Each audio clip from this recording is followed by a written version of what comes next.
72 saat ərzində kumirinizə, ideal hesab elədiyiniz adamlara baxıb onu təqlid eləsəz, bir müddətdən sonra eyni həmin adam kimi hətta düşünməyə başlayacaqsınız. Üstəlik alimlər idman yoxsa yuxu daha xeyirlidir sualının da cavabını tapıb. Bugün xəbərlərimiz çox maraqlıdır. Sona qədər bizi izləyin. Saf televiziyasında tibb xəbərlərinin vaxtıdır. Studiyada Günel İbadovadır. Ölkəmizdə qan donorluğu ilə bağlı yeni məlumat var. Səhiyyə Nazirliyinin mütəxəssislərini dinləyək. Donor qanında infeksiyalar daha erkən aşkarlanacaq. Səhiyyə Nazirliyi Respublika Qan Bankında donor qanının təhlükəsizliyinin artırılması məqsədi ilə nuklein turşusu testi texnologiyasının tətbiqinə başlanılıb. Bu haqda Səhiyyə Nazirliyi Respublika Qan Bankının klinik diaqnostik laboratoriyasının müdiri Sevinç Məhərrəmova səhiyyə.gov.az saytına danışıb. Bu yenilik infeksiyaların ən erkən pəncərə dövrü mərhələsində aşkarlanmasına imkan verir və seroloji testlərlə müqayisədə daha yüksək dəqiqlik təmin eləyir. Laboratoriya müdiri Sevinç Məhərrəmovanın sözlərinə görə donor qanı insan immun çaşmazlığı virusu, hepatit B və C və sifilis infeksiyalarına qarşı həm seroloji, həm də nuklein turşusu testi üsulu ilə yoxlanılır. Seroloji analizlər anticismləri müəyyən etdiyi halda nuklein turşusu testləri virusun genetik materialını birbaşa aşkar eləyir. Hər iki metodun birgə tətbiqi infeksiyaların daha erkən və dəqiq aşkarlanmasına şərait yaradır. Laboratoriyanın müdiri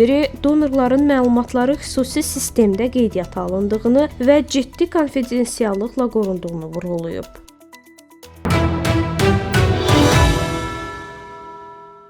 Çoxdandır bunu deməyi unutmuşdum, amma təəssüflər olsun ki, yenidən bir çox tibb saytları, ciddi nəşrlər bu barədə danışmağa başlayır. Koronavirusun və həmçinin digər virusların ştamları qayıtmağa başlayıb, Mpox da onlar siyahısındadır. Avropada Mpox yayılır. İzləyək.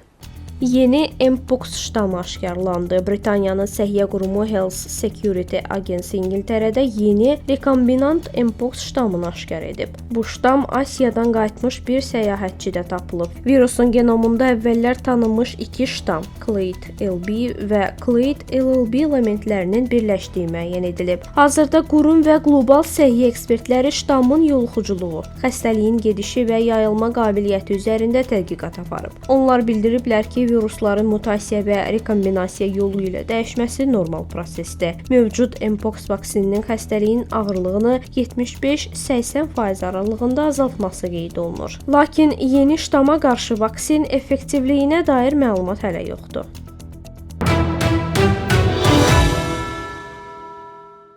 Evdən çıxıb geri yolu tapa bilməyən adamı təsəvvür eləyin. Bir ölkə üçün çox böyük rəqəm deyilmi?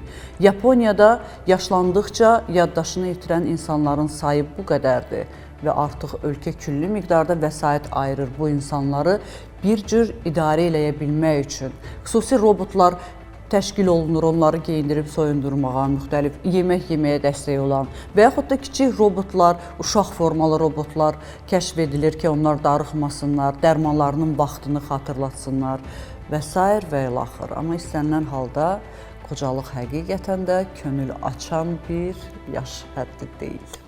Demensiya böhranı bir ölkədə 18 min nəfər. Yaponiyada demensiya halları sürətlə artdığı üçün ölkə ciddi sosial və tibbi böhranla üzləşib. Təkcə ötən il 18 mindən çox demensiyalı yaşlı şəxs evini tərk edərək itkin düşüb. Onlardan təxminən 500-ü sonradan ölü tapılıb. Polis məlumatlarına görə bu cür hallar 2012-ci ildən bəri 2 dəfə artıb. Hazırda əhalinin təxminən 30%-nin 65-dən yuxarı olması problemə əlavə təzyiq yaradır. Yaponiya hökuməti demensiyanı ən vacib sosial çağırışlardan biri elan edib. Səhiyyə Nazirliyi hesab eləyir ki, demensiya ilə bağlı tibbi və sosial xərclər 2030-cu ildə təxminən illik 154 min manata çatacaq. Bu səbəbdən yeni strategiya texnologiyadan daha geniş istifadəni nəzərdə tutur. Ölkənin bir çox bölgəsində GPS əsaslı izləmə sistemləri tətbiq olunur. Yaşlıların üzərinə taxılan cihazlar onların yerini dərhal bildirir. Texnologiyalar həmçinin erkən erkən diaqnostika üçün də istifadə olunur. Hazırda bir sıra şirkətlər 150 kiloqramlıq humanoid robot üzərində çalışır. Robot geyinməyə kömək etmək, sadə yemək hazırlamaq və ev işlərini yerinə yetirmək kimi funksiyalar yerinə yetirə bilər. Gələcəkdə bu robotların baxım proseslərində daha mürəkkəb tapşırıqları icra etməsi gözlənilir. Kiçik ölçülü robotlar isə istifadəçiləri dərman qəbulunu xatırladır, hava haqqında məlumat verir və tənha insanlara söhbət yoldaşı olur. Lakin mütəxəssislər xəbərdarlıq eləyir ki, texnologiya insan ünsiyyətini əvəz etməməli,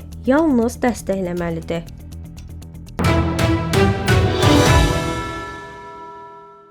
...72 saat ərzində xoşunuza gələn, ideal saydığınız, kumir bildiyiniz bir adamın nə etdiyini araşdırsanız, onun kimi davransanız, onun kimi danışmağa başlasanız, alimlər deyir ki, onun kimi də düşünməyə başlayacaqsınız və bir müddətdən sonra tam o olmasanız da ona bənzər bir insana çevriləcəksiniz. Ona görə çox vacibdir özünüzə bir ideal kumir seçməyiniz və ona bənzəmək istəməyiniz. Onun həyatını araşdırıb o necə yaşayırsa, tutalım saat neçədə durursa, nə yeyirsə, hara gedirsə, hansı idman eləyirsə, bunları bildikdən sonra, davrandıqdan sonra həmin adama çevrilirsiniz az qala. Çox maraqlı tədqiqatdır, birlikdə baxaq. Özünü kumirlərinə bənzədənlərin beyni dəyişir. Stanford Universitetinin psixoloqları apardıqları qeyri-adi araşdırma ilə insan davranışı və özünə inamın formalaşması barədə yeni nəticələr açıqlayıb. Tədqiqat göstərib ki, insan 3 gün ardıcıl olaraq özünü film qəhrəmanı kimi apararsa, yəni duruşu, baxışı, danışığı və hərəkətləri daha inamlı olarsa, beynin özünə dair formalaşmış təsviri dəyişməyə başlayır. Eksperimentdə iştirakçılardan sadəcə inanmağa çalışmaq deyil, elə davranmaq tələb olunub ki, güya kameralar onları çəkir və onlar baş qəhrəmandır. Təxminən 72 saatdan sonra beynin qəbul mexanizmlərində dəyişiklik müşahidə edilib. İnsanlar özlərini artıq müşahidəçi kimi deyil, hadisənin mərkəzində olan şəxs kimi hiss etməyə başlayıb. Nəticədə iştirakçılar daha tez qərar verməyə, daha inamlı danışmağa, bədən dilləri isə güclü lider təsiri bağışlayıb. Alimlər bunu maraqlı bioloji mexanizmlə izah edib. İnsan düz dayananda, daha dərin nəfəs alanda və irəli addımlayanda orqanizmdə testosteron yüksəlir, stres hormonu olan kortizol isə azalır. Yəni, davranışın dəyişməsi kimyəvi reaksiyalara səbəb olur və bu özünü daha güclü hiss etməyə gətirib çıxarır.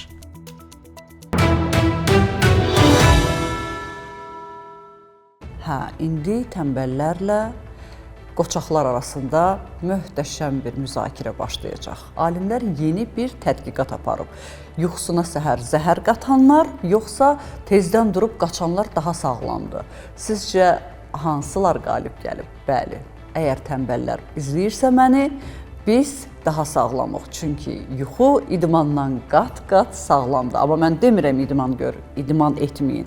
Təbii ki, gün ərzində heç olmasa 8-10 min piyada addım atmaq lazımdır. Amma ağır idmanla məşğul olmaq, yuxuya zəhər qatıb səhər tezdən qaçmaq yuxudan da xeyirli deyilmiş. Yuxu yoxsa idman? Yeni qlobal araşdırma göstərib ki, kifayət qədər yuxu bəzən fiziki aktivlikdən daha çox vacibdir. Communications Medicine jurnalında dərc olunan tədqiqat 70 mindən çox insanın 3,5 il ərzində toplanmış yuxu və fəaliyyət məlumatlarını təhlil edib. Nəticələrə görə iştirakçıların yalnız təxminən 13%-i həm gündə 7-9 saat arası yatıb, həm də ən azı 8000 addım atmaq kimi tövsiyələrə davamlı şəkildə əməl edib. Tədqiqatın aparıcı müəllifi Avstraliyanın Flinders Universitetindən olan Kash Fitton bildirib ki, insanların çoxunun həm yuxu, həm də aktivlik standartlarını gündəlik qoruması çətindir. İştirakçıların 17%-i isə həm yetərsiz yatıb, həm də 5000-dən az addım ataraq oturaq həyat tərzi kateqoriyasına düşüb. Bu isə xroniki xəstəliklər, çəki artımı və psixi sağlamlıq problemləri ilə əlaqələndirilib. Mütəxəssislər bildirib ki, daha gün boyu enerjili olmaq üçün gecələr yaxşı istirahət etmək gərəklidir. 6-7 saat arası yatan şəxslərin ertəsi gün daha çox addım atdığı müşahidə olunub. Alimlər insanların vaxt azlığı olduqda idmandan əvvəl yuxunu üstün tutmasını məsləhət görüb.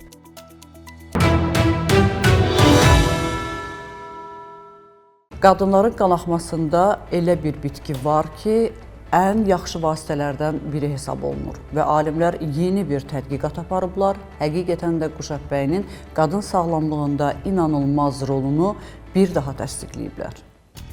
quşəbbəyi ağır menstrual qanaxmanı, ağrılar azaldır. El arasında quşəbbəyi, elmi adı ilə Kapsella bursapastoris qadınların aylıq period dövründə qanaxmanı azaltmaq üçün istifadə etdiyi bitkidir. News Medical portalında dərc edilən məlumatda göstərilir ki, bitki menstruasiya zamanı intensiv qan etkisini azaltmaqda effektiv ola bilər. Mənbə tədqiqatlar arasında xüsusilə İran alimlərinin apardığı klinik araşdırmaya istinad edir. Bu araşdırmada quşəbbəyi ekstraktı qəbul edən qadınlarda PB-LAK göstəricinə, yəni menstrual qanaxmanın həcmini obyektiv ölçmək üçün hazırlanmış xüsusi qiymətləndirmə cədvəlinə əsasən qanaxmanın həcmi nəzərə çarpacaq dərəcədə azalıb. Elmi iş Journal of Obstetrics and Gynecology Research jurnalında dərc olunub. Tədqiqatçılar bildirib ki, bitkinin damar daraldıcı və laxtalanmanı dəstəkləyən təsiri onun effektivliyini izah eləyir. Eyni zamanda quşəbbəyinin doğuş sonrası qanaxmanın azaldılmasında da müsbət nəticə verdiyi vurğulanır. Mütəxəssislər bitkinin faydalı ola biləcəyini desələr də, hamiləlik və xroniki xəstəliklər zamanı həkimlə məsləhətləşməni vacib hesab edirlər.